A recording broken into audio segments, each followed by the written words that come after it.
नमस्कार साथियों, आप सभी का स्वागत है एजुकेशन लाइन में। दोस्तों, अर्धवार्षिक परीक्षा 2023-24 कक्षा 8 के लिए हिंदी का पेपर है वो आ चुका है, जिसके बारे में इस वीडियो में हम बात करने वाले हैं।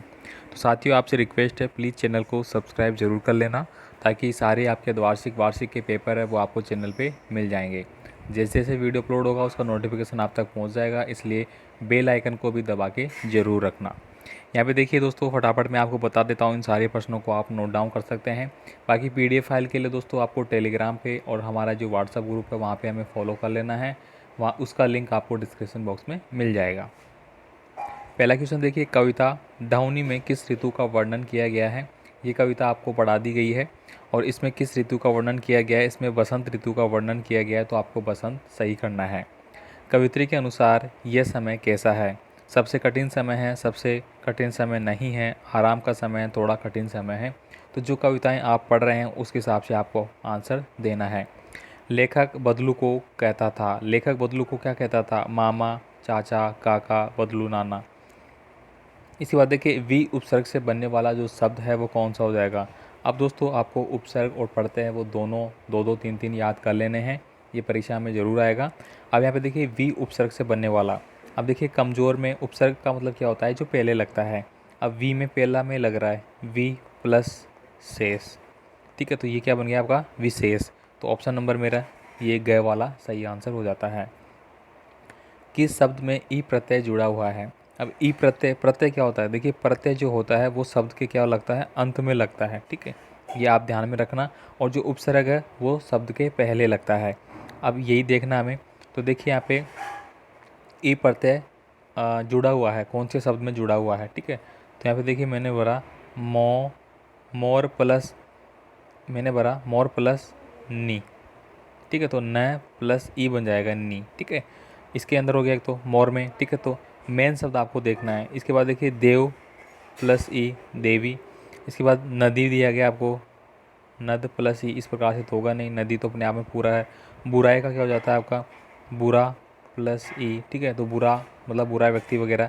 तो इस प्रकार से आपको उनको छांटना है। यहाँ पे देखिए, अगला प्रश्न जो आपके होंगे वो आपको एक पंक्ति में उत्तर देने हैं। किन परिवार के बच्चों काम नहीं करते हैं। मतलब किन परिवार के बच्चे काम नहीं करते हैं, जो पैसे वाले होते हैं। दीवानों की हस्ती कविता में कौन सी बात है जो आपको सबसे अच्छी लगी, आपको बताना है। हम दीवानों की हस्ती स्वच्छंद प्यार लुटाते। ठीक है, इस प्रकार से आपने पढ़ा होगा। एकाएक बस रुक जाने का कारण क्या था, क्योंकि बस क्या थी, वृद्धावस्था में थी। यानी कि बस क्या थी, खराब थी, एक प्रकार से वृद्धावस्था में थी, इसलिए वो बीच बीच में रुक जाती थी। निम्नलिखित शब्दों के आपको बहुवचन लिखना है। बहुवचन का मतलब क्या हो गया, उसको एक वचन का मतलब होता है सिंगुलर, बहुवचन मतलब बहुत सारी बातें बता रहा है वो। तो रात का क्या भर देंगे आप, रातें। बात का क्या भर देंगे आप, बातें। ठीक है, नदी का क्या कर देंगे आप, नदियाँ। ठीक है, नदियाँ में इस प्रकार से।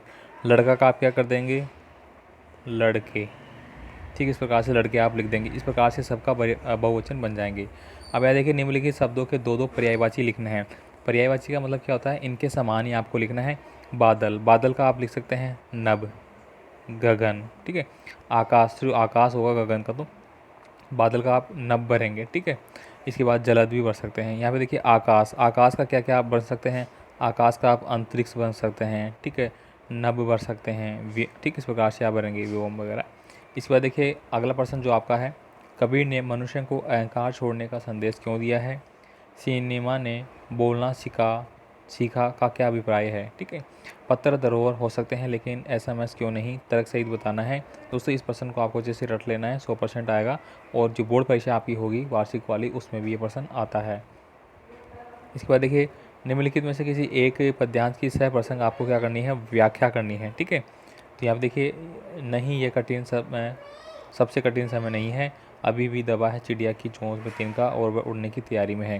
तो दोस्तों, इस पार्ट को आपने जैसे यहाँ पे देखा तो एक और प्रश्न का आपको आंसर मिल जाएगा, जो कि हमने ऊपर पढ़ा था, कठिन समय वाला। ठीक है, ये देखिए यहाँ पे कौन सा था, ये वाला। तो ये सबसे कठिन समय नहीं है। ठीक है, तो इस प्रकार से अगर आपको सही करेंगे तो ये भी मिल जाएगा। अब देखिए, जाति न पूछो साधु की, पूछ लीजिए ज्ञान, मोल करो तलवार का, पड़ा रहने दो म्यान। मतलब यहाँ पे जो ज्ञान है उसकी अहम जो भूमिका है, उसकी जो महत्वता है वो बताई गई है। उसके हिसाब से आपको इसकी सप्रसंग व्याख्या करनी है। निम्नलिखित गद्यांश को ध्यानपूर्वक पढ़कर नीचे दिए गए प्रश्नों के उत्तर देने हैं। बदलू, यह कार्य सदा ही एक मचिए पर बैठकर किया करता था, जो बहुत ही पुरानी थी। बगल में उसका हुक्का रखा था, जिसे वह बीच बीच में पीता रहता था। गांव में मेरा दोपहर का समय अधिकतर बदलू के पास बीतता था। वो मुझे लल्ला कहा करता था। मेरे पहुंचते ही मेरे लिए तुरंत एक मछिया मंगा लेता था। मैं घर बैठे बैठे उसे इस प्रकार चूड़ियाँ बनाते देखता रहता था।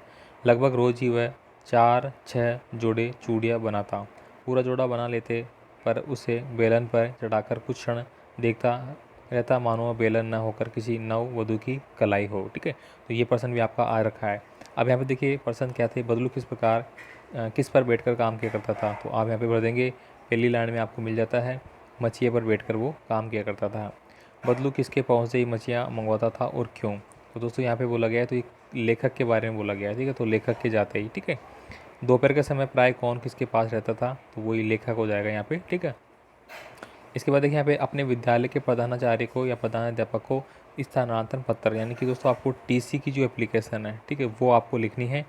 या फिर आप लिख सकते हैं अपने विद्यालय में आयोजित बाल दिवस कार्यक्रम का वर्णन करते हुए अपने पिताजी को एक पत्र लिखना है। तो टीसी की, बीमारी की, 2 दिन की, 3 दिन की छुट्टी की, ये एप्लीकेशन याद कर लेना, ये ही एग्ज़ाम में आएगी 100%। ठीक है, इसके बाद देखिए यहाँ पे निम्न में से किसी एक विषय पर आपको निबंध लिखना है। मेरा विद्यालय, दीपावली, पर्यावरण प्रदूषण, इनमें से आप किसी भी एक पर भी लिख सकते हैं। ठीक है, तो ये पूरा पेपर मैंने बता दिया है आपको, जो कि तैयार कर लेना है, याद कर लेना है। यहाँ से प्रश्न जरूर आएंगे आपके एग्ज़ाम में। ठीक है, बाकी और भी सब्जेक्ट के पेपर है वो आपको धीरे धीरे मैं दे दूंगा बोर्ड परीक्षाओं से, अर्धवार्षिक परीक्षाओं से पहले।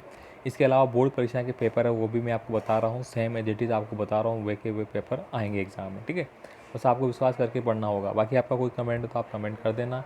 मिलते हैं अगले वीडियो में, धन्यवाद।